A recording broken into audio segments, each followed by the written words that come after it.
s'occuper justement de la coalition artillerie franco-américaine. Merci de cette collaboration. Mr. Secretary, Monsieur le Ministre, Mesdames et Messieurs, I am Major General Guilloton, in charge of Artillery Coalition, alongside the USA in the person of Ms. Laura Cooper, the Secretary Assistant Secretary of Defense. You have before you Kaiser Cannon, the flagship of French artillery, but also of an increasing number of partner countries within what we call the Kaiser Club, and also now of European artillery. Through the donations we have already made, 30 Kaiser cannons coming from France and 19 from Denmark. This first donation will be completed in 24 through the French offer of 78 new Kaiser cannons for Ukrainian artillery. They will be delivered in 24 and financed by France, Ukraine, Denmark, and every volunteer nation. In fact, the operational superiority of this gun is based on its range of 40 kilometers, its high accuracy, its mobility and stealth ability, which contribute to its protection, and a wide variety of tactical effects thanks to a panel of shells compliant to NATO standards and qualified by our French National Procurement Agency. What we must understand, Kaiser is not only a gun, a single cannon. It is a part of a capability dimension. It's why within the artillery coalition we are developing this capability approach through our organization in 4 syndicates: weapon systems, munition, environment, and training. The first works of the artillery coalition highlighted the very immediate and long-term priorities for Ukrainian artillery. They are mainly, at first, obviously, munitions, and just after, spare parts, training of gun crews, but also of maintenance experts and artillery officers. We will welcome training for artillery officers within our branch school, especially in Draguignan or in Angers. And last thing, we must improve the command and control system in order to create short loops between sensors and launchers.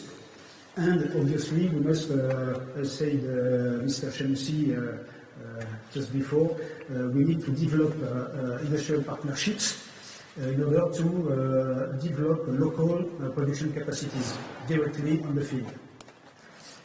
In this sense, France supports the Czech Republic initiative to provide Ukraine with 800,000 shells, while confirming our own offer of 3,000 shells, with the aim to reach up to 80,000 shells in 24. If you consider what is a shell, please turn the table.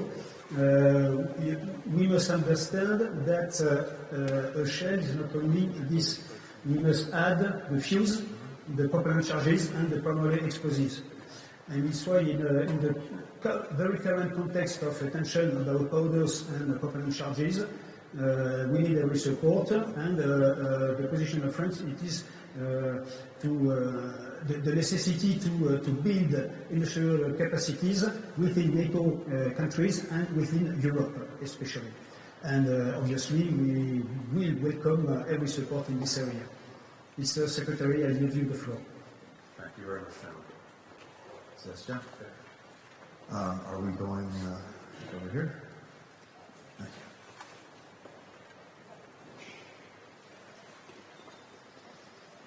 Well, let me begin by thanking the Defense Minister for receiving us today, but more than today, for the extraordinary partnership that France, the United States, and so many other countries have developed in support of Ukraine.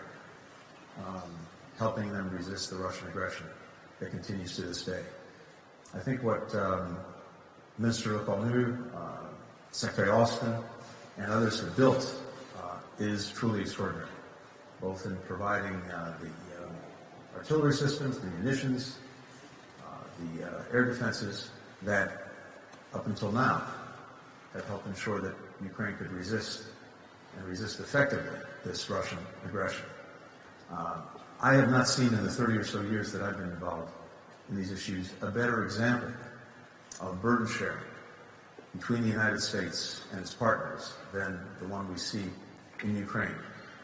Together, for as much as the United States has provided, our European partners and other partners from well beyond Europe, because of the global nature of this challenge, have provided even more.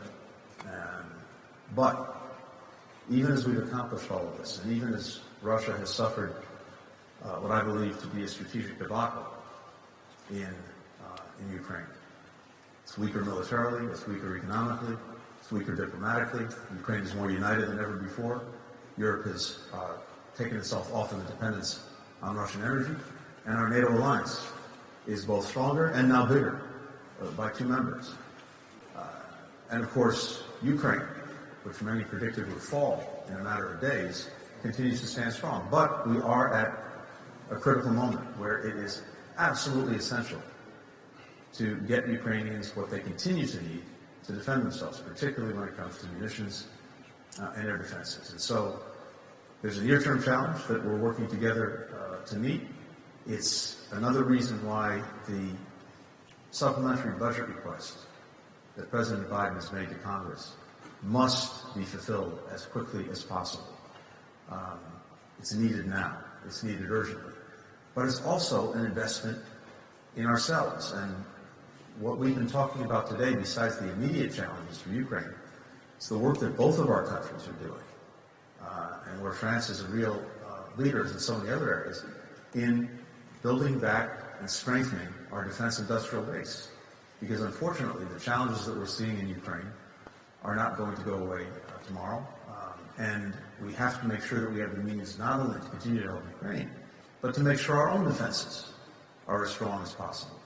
But these investments in the defense industrial base are also investments in ourselves. And I'll just conclude by saying that, again, when it comes to the supplemental budget request, virtually all of the money requested for defense articles for Ukraine will be invested in the United States to produce what's needed. So we look to Congress to act quickly and swiftly and effectively, just as our European partners have continued to act so effectively when it comes to Ukraine. Sébastien. Merci beaucoup, Monsieur le Secrétaire d'État, cher Anthony. Merci d'avoir accepté le principe de cette visite ici à KNDS, déjà parce qu'on accueille un ami de la France qui parle un français absolument remarquable, et donc une partie de votre cœur, de votre adolescence et de votre jeune enfance s'est faite ici à Paris, et je sais que vous avez beaucoup de plaisir à revenir à chaque fois en France, et nous, Français, nous avons beaucoup de plaisir, à titre personnel, à vous accueillir, donc je tenais déjà à vous le dire. Donc, merci de passer par KNDS, qui est le cœur de ce que nous cherchons à faire dans le cadre de cette coalition artillerie entre la France et les États-Unis depuis maintenant de nombreux mois. Vous l'avez rappelé, dans le cadre de l'initiative de l'UCDG qui a été pilotée depuis la base de Ramstein, Lloyd Austin a lancé un certain nombre de coalitions sur lesquelles la France a tout de suite répondu présent. Il s'agissait pour nous évidemment d'être efficace, complémentaire dans notre aide à l'Ukraine, à 360 degrés, la formation, les équipements, l'entretien de ces équipements et bien sûr les munitions. Et là on le voit bien, dans un moment critique où il faut faire preuve d'endurance dans ce soutien à l'Ukraine, endurance budgétaire, endurance capacitaire et industrielle. Et je tiens vraiment à remercier, cher Nicolas, l'ensemble des équipes de KNDS qui ont su relever le défi de la fiabilité dans la parole que la France a pu donner à l'Ukraine et dans le cadre des initiatives partenariales que nous menons ensemble avec nos amis américains. Ça a été dit, ce canon César est devenu le symbole de cette coalition artillerie, avec une augmentation significative des capacités de production, 2 par mois, désormais 6 par mois, et peut-être donner ce chiffre qui n'a jamais été donné publiquement, mais qui a été présenté par les équipes de KNDS à Antony il y a quelques instants. Nous allons rehausser la production jusqu'à 12 canons par mois de canons César dans les temps qui viendront. En tout cas, les canons, pièces d'artillerie qui vont sur le châssis de ce canon César, ce qui va montrer justement notre capacité à répondre présent, non seulement aux besoins de l'Ukraine, mais, cher Anthony, également à tous les partenaires européens, membres de l'OTAN, qui sont en train d'arriver à leurs 2% du PIB, qui sont en train d'acquérir des systèmes d'armes pour eux-mêmes contribuer à la défense et à la dissuasion collective de l'ensemble de l'OTAN. Et c'est évidemment aussi un enjeu clé pour nos industries de défense que d'y répondre favorablement dans un cadre d'interopérabilité dont je forme le vœu qu'il soit aussi un des grands points d'aboutissement du sommet de Washington que nous aurons prochainement pour l'anniversaire de la construction de l'Alliance. On va continuer sur les munitions, qui est l'enjeu clé, essayer évidemment d'accéder à des stocks de poudre, nous-mêmes être en capacité de reproduire des poudres nous-mêmes sur le territoire national. Nous tirons évidemment des conclusions très opérationnelles de tout ce qui a pu se passer ces dernières années et de cette aide à l'Ukraine, et donc nous allons évidemment poursuivre. Notre entretien avec le secrétaire d'État nous a permis également de revenir sur la défense sol-air, qui est aussi évidemment un segment sur lequel nous sommes très engagés, et comme j'ai eu l'occasion de le dire dans la presse ce dimanche, la France va de nouveau procéder à des livraisons de missiles Aster pour le dispositif santé que nous avons donné à l'Ukraine en lien avec nos amis italiens. Donc tout ça s'inscrit évidemment dans cette forte endurance qui nous attend dans les prochaines semaines et les prochains mois. En tout cas, merci pour votre présence, merci pour vos mots et merci pour le partenariat très efficace entre Paris et Washington dans cette aide à l'Ukraine. Nous le faisons de manière très efficace, je le crois, et de manière très complémentaire. Donc, merci pour cette visite. Donc, Merci Sébastien. Merci beaucoup. Merci. Merci aux équipes de KNDS. Merci beaucoup. Merci pour cette visite. Merci beaucoup.